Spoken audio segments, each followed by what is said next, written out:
आप देख रहे हैं मनी गुरु की खास पेशकश रोबो एडवाइजरी। इस कॉन्सेप्ट के बारे में हम समझ रहे हैं। हमारे साथ कुणाल हैं क्लियर फंड से। कुणाल, जैसा कि इस कॉन्सेप्ट के बारे में हमने समझा कि ये एक ऑनलाइन प्लेटफॉर्म है, ये बताइए कि अभी ये कितना पॉपुलर है और कितने रोबो एडवाइजर्स हैं और किस तरह से ये मार्केटिंग करते हैं, यानी कि रीच कैसी है फिलहाल? हाँ जी, थैंक यू पल्लवी, आपके शो पे आने के का मौका के लिए।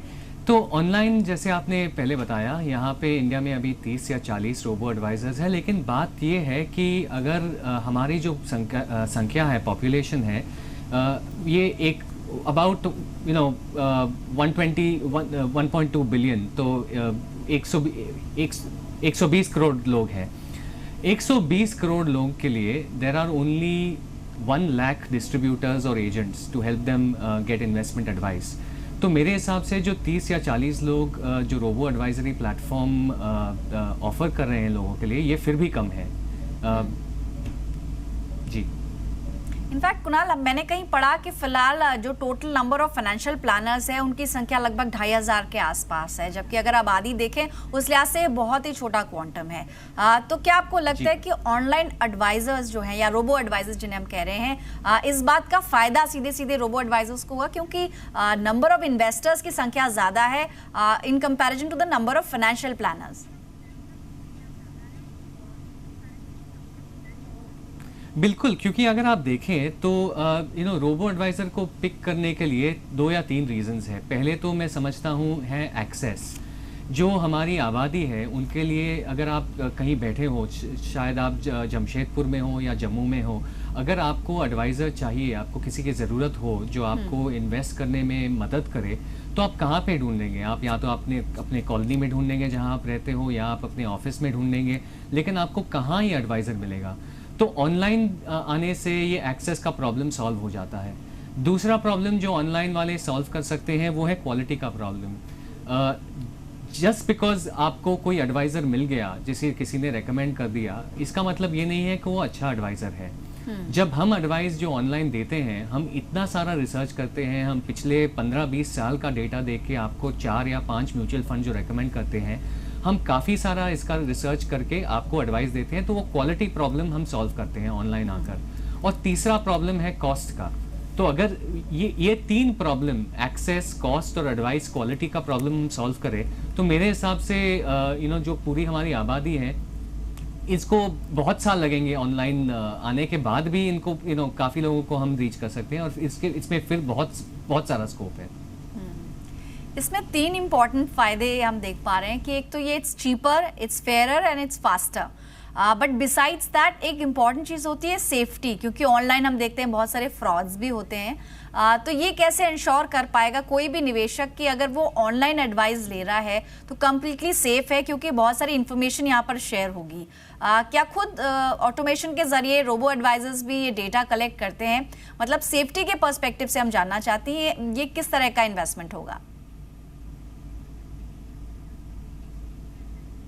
बिल्कुल। तो जब हमने ये ऑनलाइन इन्वेस्टमेंट एडवाइजरी चालू की, तो पहली बात तो ये है कि हमें सेबी का लाइसेंस है, सेबी रजिस्टर्ड इन्वेस्टमेंट एडवाइज़र का लाइसेंस है, जो सेबी ने हमने दिया है उनके साथ बात करके उनको पूरा डेटा शेयर करने के लिए। तो हमारा जो रिस्पॉन्सिबिलिटी है और हमारा जो रेगुलेटर है वो सेबी है। पहली बात तो ये है। दूसरी बात, ऑनलाइन जब हम आप ट्रांजैक्शन करते हो, जी हम 5 मिनट में आपका अकाउंट सेटअप करते हैं, हम आपसे थोड़ा डिटेल्स मांगते हैं, आपका पैन कार्ड, आपका डेट ऑफ बर्थ, तो हम आपका पूरा प्रोफाइल बना सकते हैं। उसके बाद में जब आप ट्रांजैक्शन करते हैं, कोई भी अमाउंट आप ट्रांजैक्ट करिए, चाहे 5000 रुपये, चाहे 50 लाख रुपये, चाहे 1 करोड़ रुपये, ये पूरा जो इन्वेस्टमेंट अमाउंट है ये कभी हमारे अकाउंट में नहीं आता, ये सीधा आपके अकाउंट से म्यूचुअल फंड कंपनी के अकाउंट में जाता है। तो इस तरह से हमने जब अपना वेबसाइट बनाया है, हमारा प्लेटफॉर्म बनाया है, जो भी सिक्योरिटी बैंक्स लगाते हैं वही तरह का सिक्योर एनवायरनमेंट बनाया है, beginning to end for a transaction. और मैं खुद अपना इन्वेस्टमेंट से पूरा ऑनलाइन करता हूँ। मेरी बात आप ऐसे सोचिए, आज लोग ऑनलाइन सब कुछ करते हैं, थोड़े बहुत तो फ्रॉड्स होते हैं अगर आप देखें तो, लेकिन आप ऑनलाइन, आप अमेज़ॉन पे आप शॉपिंग करते हो, ऑनलाइन पे लोग घर खरीदते हैं, ऑनलाइन पे लोग ब्रोकरेज करते हैं, ऑनलाइन पे लोग बैंकिंग करते हैं। तो मेरे हिसाब से इसमें और उनमें कुछ ज़्यादा फर्क नहीं है, अगर हम सिक्योरिटी का एस्पेक्ट देख लें जो हम देख रहे हैं। साथ ही ये भी आप से जानना चाहते हैं कि कितने टाइप के रोबो एडवाइजर्स होते हैं या और उनमें डिफरेंस क्या है?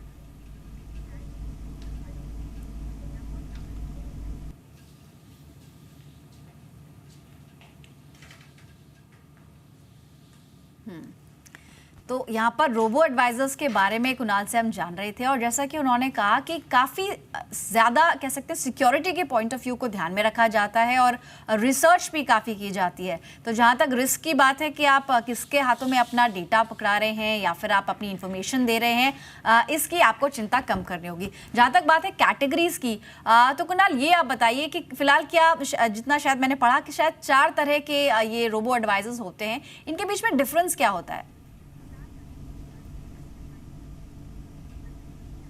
जी, तो इनका फ़र्क मेनली यही है कि कोई एडवाइज़र्स हैं, इस तरह के एडवाइज़र्स होते हैं जो सिर्फ वो एक्सेस के प्रॉब्लम के लिए सॉल्व करते हैं कि आपको कहीं पे भी किसी समय पे भी आपको ट्रांजैक्ट करने की सुविधा दी जाती है।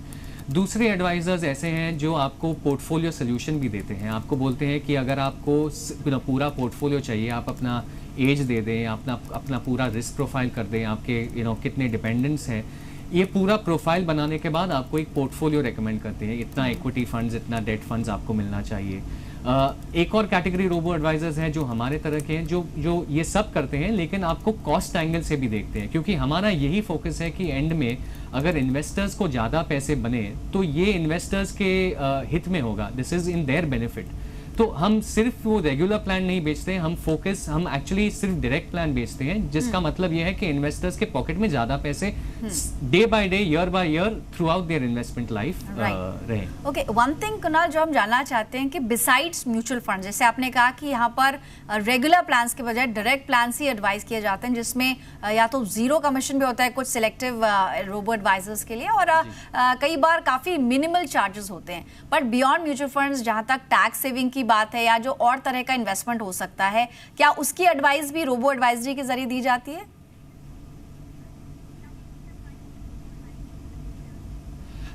हम तो नहीं करते, but robo advisory is mainly focused on the fund universe, क्योंकि अगर आप स्टॉक्स को देखें तो स्टॉक्स तो अलग से ऑनलाइन ब्रोकरेज उसी सेक्शन को काफ़ी सालों से देखते हैं, लेकिन हमारा ये बिलीफ है कि लोगों का पहला इन्वेस्टमेंट और HNIs का भी काफ़ी ज़्यादा इन्वेस्टमेंट म्यूचुअल फंड्स में होना चाहिए। Stocks are a slightly riskier game, stocks are not for everyone.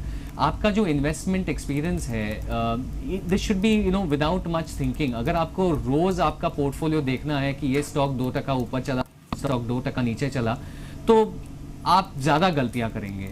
अगर आप म्यूचुअल फंड्स ले रहे हैं तो चांसेस आप ज़्यादा समय के लिए म्यूचुअल फंड्स रखेंगे, एंड हमारा ये बिलीफ है कि timing in the market is not so good. Time in the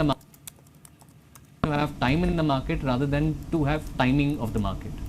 right, तो मार्केट को टाइम करना इसमें ज़रूर चूक होती है, जिसकी वजह से इन्वेस्टर्स को काफ़ी नुकसान भी होता है। आपने कहा कि क्लियर फंड्स के जरिए सिर्फ डायरेक्ट प्लान से एडवाइस किए जाते हैं। एक आम निवेशक को आप अगर बताना चाहें कि डायरेक्ट और रेगुलर प्लान में कितना फ़र्क होता है, क्योंकि जब हमने नोटिस किया है कि जब हम किसी प्लान की इन 2 कैटेगरीज को देखते हैं तो NAV में डिफरेंस होता है, ये डिफरेंस क्यों होता है कुणाल? जी, तो मैं इस तरह सोचता हूँ कि डायरेक्ट और रेगुलर प्लान्स तो एक ही है, they are just 2 variants of the same fund, 2 variations हैं। आप ऐसे सोचिए कोई आपको कॉफ़ी दे रहा है शक्कर के साथ और शक्कर के बगैर, राइट? द शक्कर that you are getting is the commission saved. तो रेगुलर प्लान में क्या होता है, हर साल आपका जो डिस्ट्रीब्यूटर है, चाहे वो बैंक का रिलेशनशिप मैनेजर हो, चाहे वो म्यूचुअल फंड एजेंट हो, चाहे वो डिस्ट्रीब्यूटर हो, चाहे वो ब्रोकर हो, हर साल वो आपके सेविंग से अप्रॉक्सीमेटली 1% कमाता है, राइट? तो हर साल जब वो 1% कमाता है तो आपका NAV वो 1% से नीचे घट जाता है।